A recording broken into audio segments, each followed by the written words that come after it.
We currently run a multi-seven-figure digital marketing agency in the LA area, handling clients with budgets in excess of $100,000 per month on Facebook ads. I tell you this because we need you to understand that what I'm about to say, which is in this video, if you give me 20 minutes, I am going to be able to show you exactly how you can run successful Facebook ads for any niche. In 2024, I want you to believe it. We run things for every niche possible. We have a division for real estate, mortgage, high-ticket coaches, lawyers, and a multitude of local small businesses, and I coach on this exact subject every single week. I put this all together in a quick training that we just did in our group for you guys right now, right here, and I want you guys to sit, take notes, digest it, and put your best takeaways down in the comments for others to see later on. So without further ado, let's dive in. This is exactly how you can run Facebook ads successfully for any niche in 2024. So this one's going to be how to run Facebook ads for any type of client. So I want to give you guys a broad overview of what type of strategy we're going to be talking about: an offer strategy, testing strategy, and scaling strategy that you can use no matter what type of client you come up with. So what I want to talk about specifically for the training part today is going to be broken down into the three parts that I just discussed. Okay, so one is going to be offer. You cannot have a successful campaign with Facebook ads or any other type of advertising without a very strong offer. Two is going to be testing strategy. This is so that we can have fast learning and execution. The more we delay on this first part, the harder the whole thing is going to be. And then scaling strategies. This includes scaling budget, but also improving quality of leads, quality of sales, that kind of stuff. So offer strategy, what we need and what you're going to come up with a lot with no matter what type of clients you come up against, especially for those of you who are using and working with small businesses, local companies. You're going to run into a lot of people who do not want to give discounts or discount their service or, devalue their worth or do any kind of offers. Just tell people that I'm the best at what I do and they will all flock to me. That's because most local businesses, small businesses are used to only working with referrals. They're used to only working with the local people. They think that because those are the conversations they have all the time, that you're able to do it. So what you need to do, okay, in order to make that work now, is to first set expectations, okay? It's one thing to know how to create an offer, but it's another thing to not simply listen to them when they say they don't want to make one. The hardest part about offers for ads isn't what I'm going to tell you, which is the scary offer formula, how to make that work, all that kind of stuff that we've talked about before, but it's getting them to understand they need to have an offer in the first place, okay? So setting expectations means they're hiring you for a reason. Part of that reason is to know what works with cold traffic. So if you're running paid ads for them, you're doing advertising done for you, that kind of stuff on there, specifically to tell them what will work with paid ads. And so the expectations need to be set that you're talking to strangers who have no idea who you are. And so they need to understand that there needs to be a differentiator between you and the other people in front of them. And also they need to understand that Facebook is an interrupt platform. They're not usually on there to actually listen to your shit. They're not on their own profile. They're not in those groups to buy your stuff. They're not. They're there talking to their friends. They're there in the groups. All of that kind of stuff is why they're there. And so because we're interrupting their day, we have to give them a reason to take action. We have to actually put something in front of them that gets them to stop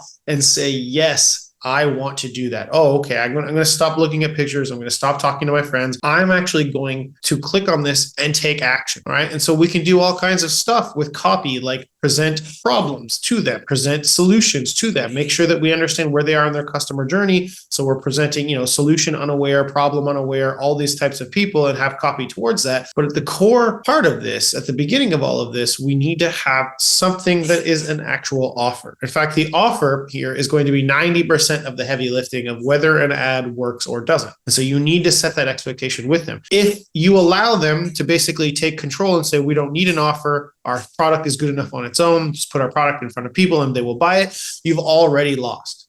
Because as I stated already, 90% of the success of your campaigns is going to come down to that offer. And as you guys have seen time and time again, what is a scary offer, right? Well, it's a big end result using customer language, adding in specificity. That's a huge part of it. Risk reversal, where you can put it, right? And then a reverse pain statement. The more of these elements you can actually get into your offer, the better your ad campaigns are going to be for any type of person. Examples of this for something like e-commerce, right? What are we trying to do with e-commerce stores? We're trying to improve their order value and we're trying to improve their lifetime values. So a scary offer could be, a discount. It could also be a grouping of products. Like we have one supplements company that we run ads for that they get 5 bottles for the price of 3. Right. So, hey, you're going to need this supplement. Are you trying to bulk up? Are you trying to do this stuff and then be able to push through? You're going to now get able to have a full 2-month supply for the price of 1 because you actually do want to have those 60 days. Right. So you've got specificity added in and the amount of free that they're going to get. You can put value attached to that, as in $50, $60 worth of extra bottles for free that they get, et cetera, et cetera. Then you can work with people in chiropractors where you're giving them the first introductory session for free. So you could say $70 off, 1 free session, heal your back for free, get your pain relieved in under 60 days. Allowing those offers to have the specificity, to have the numbers involved, to have the value involved is what will really truly improve your results at the end of the day. This is going to be the biggest part of any single thing, whether it's going to be a lead gen niche, whether you're going to be running e-commerce ads for them, whether you're going to be running SLO, webinar registrants, whatever. We've done it all over the course of our 15 plus years. And this is what it comes down to, is having a better offer almost always allows you to have a better cost per result, no matter which type of client you're working. Testing strategies, one thing that a lot of people do not have. They don't test at all. They use what's called the spaghetti method. They take a bunch of options, they throw it against the wall, and they see if it sticks. And they have no way of understanding how to build on the next thing. And so as you guys know, we use what's called the rapid fire testing methodology. And so this allows us to isolate individual variables, isolate individual winning variables, and build successful future campaigns based on that. What does that mean? It means that instead of just creating something here and hoping that it works, we're individually isolating things to know what is and is not working. That means we're doing round 1, which is audiences. This is where we're finding the right people, whether we have a subject, a niche, whatever, an avatar. We want to find the right people that this control ad, this offer, is going to be in front of so that we know we have the right person. Round 2, we're doing offers, hooks, so that we have the right offer or hook in front of the right person. And then round 3, we get into creatives. This is going to be your images, your copy, etc. And by isolating, and how do we isolate? We isolate by having control elements and then building on winners. So the only new variable we're introducing along the way is always going to be this next thing for the next round. And by now building on the first thing, which is an offer, and then creating a testing strategy around that offer to start to build up, we're starting to get to the point where at the end of this, we should have a winning campaign. So end of testing strategy, we can now be confident that we have a winning foundation and strategy to move forward with and invest further resources. And those resources are going to be time or money. Time to shoot more videos, time to build more funnels, or money to have other people do the same thing. Scaling strategies, then, is what we're going to do here. So now there's 2 types of scaling that we're going to be looking at. A is going to be improving quality, and B is going to be actually scaling budgets. So improving quality. So say we have a lead generation campaign for any type of niche that you'd want. We get through all 3 rounds of creative, all the way to creatives. We're getting a decent cost per lead, but we're still getting a lot of broke people, or we're getting a lot of people who simply aren't the exact right type of person for what we're trying to do. And so in this case, before we can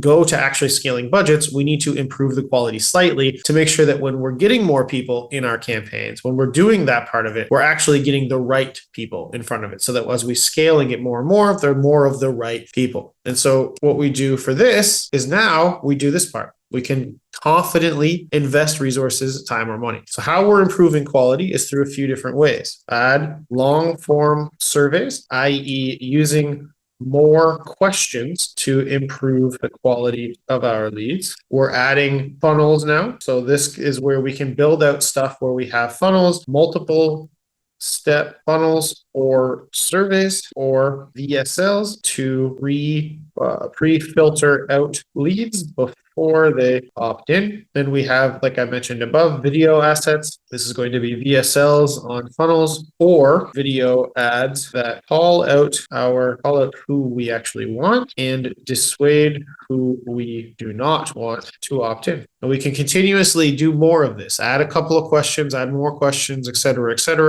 and moving that along. We can also create further must-match audiences. And this is all just troubleshooting, right? For improving quality. Once we have winning assets, we can start to get feedback on what specifically might not be working, and then use any of these things down here to slowly improve quality to where we're happy, and then scale the budget from there. So then we have must-match audiences, which means filtering audiences or narrowing audiences with must-match items to improve the quality of our targeting. All right, because as we go through this, this really is like, if you master this stuff and you actually put this all into focus for yourselves, right? This is how you can really create ad campaigns for literally any niche. I mean, we've worked over the years with lawyers, real estate, mortgage brokers, high ticket coaches, all kinds of e-commerce people building campaigns for webinars, live events, selling products, low ticket, and all of it is done this way in the beginning. So now, if we do all of this correctly, we've got a really strong offer. We've got expectations set so that we can get through the testing phase. We've taken that offer. We've created a testing methodology, and we now know audiences, the perfect way to verbalize that offer with hooks, creatives that go with it. And now we've improved the quality. So we should have leads or sales, customers, preliminary customers, and building a list or webinar registrants, whatever it is that you're using this for, to the point now where we're happy with what we have. And since we've followed all of these and we're now happy with what we have, the next stage is scaling the budget. The next stage is taking all of this and improving it, spending more money on it. Whoever that is, stop touching my shit. I don't know how to make it so that you can't, so stop touching it. Scaling strategies now, at this point, we implement two things, right? So this is what we talked about the other day on our masterclass. A is horizontal versus vertical. What does that mean? Horizontal basically means duplicating ad sets. And this is where you have to have the audience budget. So ABO means audience budget optimization. So it just means you're spending your audience on the budget on the audience level as opposed to the campaign level. You're duplicating ABO ad sets that are winning to simply double that budget. Double the budget without affecting the learning or optimization progress of the original audience. Or vertical, which is using campaign level budget optimization, is simply increasing the budget of the campaign by 20% every 2 to 3 days. This does affect the optimization of the entire campaign, so it can have a detrimental effect, but it is by far an easier way of scaling if it works. And so normally what we're doing with these types of campaigns that I'm going over here is to increase the budget of the campaign vertically, do vertical scaling. Why do we wait 2 or 3 days? It's because, as I mentioned, it does affect the optimization of the original audience. And so we want to scale it by 20%, leave it for a few days. And what we're looking for at the end of those few days is to make sure that our entire process, our entire optimization, our cost per action has not gone out of whack. If it has, we need to leave it and we need to go back through some rapid fire testing to get it back under control. If it hasn't, we continue to scale until we've hit our specific budget area that we want to have it in. Once we've done that, we introduce the 80-20 rule. The 80-20 rule means 80% of our budget stays in our winning campaign, and 20% of our budget now goes into a testing campaign. So this is basically constant RFT testing so that we can create winners in a budget that does not affect our optimization. And then as we get winners in our testing campaign, we simply cycle them into our winner campaign and we're able to scale. Now you're going to need to constantly feed new shit into the winning campaign because it's going to fatigue. Some of the stuff's going to fatigue, and the higher you scale up your budget, the faster that's going to happen. So again, the higher you scale up your budget, the faster that's going to happen. And so you need to constantly be having this, what we call a feeder campaign, creating new assets in order to push it over to the winning campaign, especially as you go through more and more cycles on the vertical scaling. So guys, by doing this, again, we're able to truly create a winning campaign in basically any kind of niche you could ever want. This is not niche specific. These are just strategies for every single step of the way. Okay. So this is creating offer that you can create an offer for that you need to make this work. We've gone over that scary offer formula and also setting expectations. There's a testing strategy to then take that offer and actually create winning assets from it, be able to develop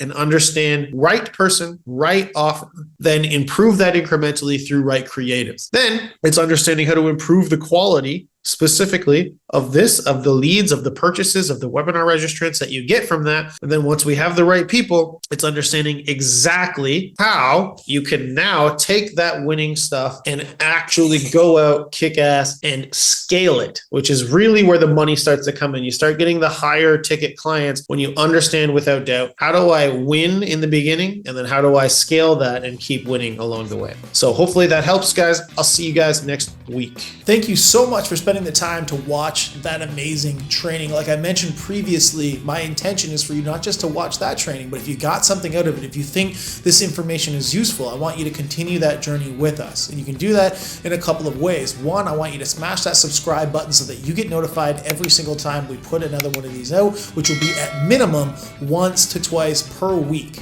The other thing I want you to do is go ahead and click that next video right there beside you so that you can dive in and get shit done. Hope to see you out there.